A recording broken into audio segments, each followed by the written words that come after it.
Up next, we have the Packers and the 49ers. Is why I'm wearing my California Aaron Rodgers jersey because of today's game, which is actually kind of ironic because, weirdly enough, Aaron Rodgers probably played one of his worst games of the seasons thus far. Yeah, it wasn't bad. It wasn't Right. great for what he's been doing, I It's guess. it's kind of like the whole J.J. Watt scenario where it was bad comparatively to Aaron Rodgers. Right. But um, I guess, and I'm sure you want to talk about it, the defense, though. The defense was what was really oh impressive. yeah, and that I think for anybody out there in Packer Nation and the Dairy State, it's good to know that finally, if the offense can't just make opportunities and make these big plays that we're used to seeing, that our defense has finally stepped up this year, and it's a really good feeling to have of that little security blanket of knowing that just this just happens to every team every single year. You just get into these games where you can't find that rhythm, or the defense just has that team figured out so well that you have to rely on your defense, and then if your defense can't perform, then that's kind of just a lost game right there. More interestingly enough, the 49ers have beaten Aaron Rodgers every single year for the past 3 years. Except for last year, Right. they didn't play at all. But Right. ever since even Kaepernick came into the picture, it was originally Alex Smith was their starting quarterback that year, beat the Packers at San Francisco, and then they faced each other again in the playoffs where Colin Kaepernick beat them again. So Rodgers just doesn't play well in San Fran, just statistically. Even statistically wise, again, maybe not his best game he's had so far, but he still came up with a win. And like you said, impressively enough, you held them for 3 points. Kaepernick didn't even Right. see the See, end zone. I've got mixed opinions on this performance because on the one hand, yes, you held a team to only 3 points, and in the NFL, that's pretty impressive no matter who you're playing, honestly. Yeah, The fact that even once the game was pretty much over and it was winding down into garbage time, they didn't concede any. But I guess the score was close enough that the defense was still playing hard. They're like, well, no, something crazy could happen, right. so we better just keep playing hard. But on the flip side, it was just the 49ers offense. This is the same 49ers offense that kicks the Vikings' ass first Right, week. but And it's week another team week out of the one's NFC looking North. more and more like a fluke Well, as the season goes if you on. want to talk about fluke, let's look at Colin Kaepernick. Sacked 6 times, 1 interception, total of 3 points. Um, Lots of trying option reads and scrambling, and it just never worked for him at all.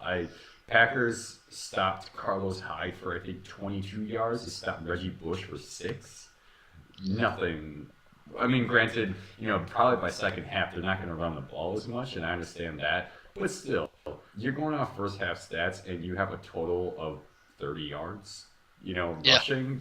yeah. That's not well. I mean, Eddie Lacy had 90 yards himself, and he was splitting the carries half and half. Kaepernick burst out on the scene, had that great, Super Bowl run where they ended up losing.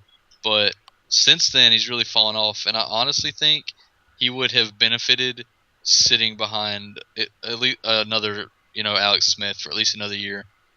Like, I know they had that good run that half Yeah. that season, but that's Yeah, I don't think there's really those days are anybody. long gone. Yeah, I don't think anybody, or he didn't have anybody. He especially doesn't have anybody now for another quarterback to be like, hey, this is what you should be doing. This is what I would do in this situation. Like it's almost like they're still just kind of like, Right. oh, just go do your thing. Remember the Super Bowl? Just keep doing that, and that should work, Right. right? And it's not, And if you want to go even side by side comparatively to how Kaepernick and Rodgers play, there was a huge pass play that Aaron Rodgers did to James Jones, where I think he was like 40 yards Right. downfield, Right. and Rodgers threw it perfect on the outside, so that he had to extend his arms out to the out of bounds, keep his feet inbounds, and it was just beautiful. I mean, just a perfect pass, a great catch from Jones. Just everything about it was just brilliant. Now you get Colin Kaepernick, and he had a very similar pass to Anquan Bolden, about 40 yards downfield, and it worked for him. But here's the Right. difference. is he tried that same exact play before, and Sam Shields picked him off. He tries it Yeah. again, and that was still a 50-50 shot that anybody could have picked off. At that time, it worked, and and it looks good when it works, but you still had a 50% chance that it wasn't. Meanwhile, when Aaron Rodgers makes that shot, he has a much higher percentage than 50% that it's going to work because he knows where he wants it to be, and he knows that James Jones is going to make that play. So, comparatively, good quarterback, bad quarterback kind of is the best example of the differences. Kaepernick needs more work. He really does. And there's not really much else to say about it. He's just. I think he would benefit most. I think that would benefit him the most is if he was traded. If he was trading as a backup somewhere for a few years? Yeah, if he could sit as a backup for a few years and then maybe play, As coming from the 49ers, would you bench him this year? Who would they bench him for, though? Good question. I don't even know who their backup is, quite frankly. I have no idea. I heard the name earlier this week, and I can't remember either. It's somebody we know. Like, if you hear the name, you're like, oh, yeah, okay. But it's nobody that you would maybe trust to carry your team the rest of the season. You would think this is our guy. Yeah. He's gonna save our season. I guess mostly, I think the 49ers are looking what everyone expected the 49ers to look like. Besides week 1, maybe they'll have it's more Blaine wins. Gabbert, that's right. And you know what? I can see why they're still starting Kaepernick. I mean, you might try playing him though, just to see, maybe alternate. I don't know. You got to do something creative at this point, right? Your season's like hanging in the balance, or do you just give up and try to get the first round draft pick? I don't know. After the season, I think it's saying a lot to just give up already. They're one of the few teams that, like, I know it's only a quarter of the way into the season, and they're also 1-3, right? Yeah. And none of the teams are actually undefeated in their division, surprisingly, anymore. Right. And despite all that, they still look like one of the most hopeless teams in the NFL right now. Yeah. It's like the complete which is saying opposite a lot of the NFC East, where even Philly has a chance, but 49ers, right. Not in their division. Not at all. I just don't buy into it at all. Something has to change. And I really don't think it's a coaching problem so much. No. I think Harbaugh saw the ship sinking, and he abandoned ship while he could still. Like, he made a smart business decision. Yeah. Because he knew that he was about to have to start building that team back up. It might be even above coaching, maybe a GM decision of what's going on with the team. I mean, you run off Harbaugh, come on, man. Yeah. Do you 49ers are in a bad place. Do you think the 49ers defense might be underrated, though? They did hold Green Bay. Yeah, a little bit. I do think that their defense is their one saving grace right now.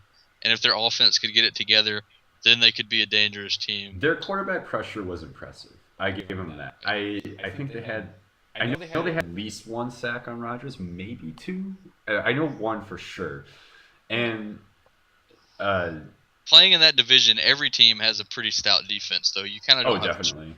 Yeah, so. You kind of have to. And their quarterback pressure was impressive to me. Their man-to-man coverage, they didn't give Rodgers too many great opportunities, even for the short throw. He couldn't even make that quick pass, which the previous week they were showing that he could throw a ball in like 0.35 seconds to make a play.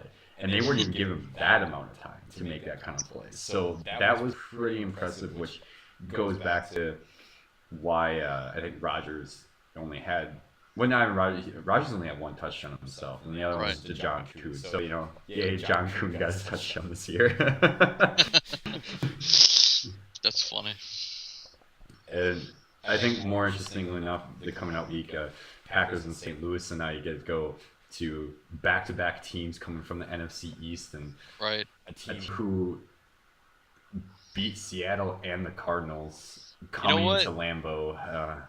I don't even know what to think about that. This is a potential trap game. If you're thinking Green Bay might, you're thinking, all right, undefeated season, little unrealistic. Yeah, This might be one you lose right here. it might be, and I think losing the game itself won't hurt me too much. Like me personally, Green Bay fan over here. It Right. won't hurt me personally because I agree with you that like realistically you're gonna have to lose a game eventually. What's gonna hurt me is gonna be the first loss in Lambeau. You know, I Right. mean And they do honestly, have the that's biggest the streak. if we're making picks, I still wouldn't pick against Green Bay, and that's a large part of the reason why. If this game was in St. Louis, but in Lambeau, I think that the Packers are still going to find a way to pull it out. Yeah, But a loss here wouldn't be, I guess, the most surprising thing in the world. I I would still pick Green Bay too, and not Right. only Lambeau is a big part of it. The other reason is because statistically, when Aaron Rodgers does bad on a game, especially when he loses, the statistic is Right. more prominent. But even if he does a quote unquote bad on a game, the next week he's on fire. Here's a He goes here's lights a out. stat though. St. Louis wins games they're not supposed to win, and they lose games they're not supposed to win this game, so they might win it. And well, let's get into that when we talk about the Rams Okay. this week. Okay. So I hope you enjoyed this conversation. Again, we have our link to our Facebook page and our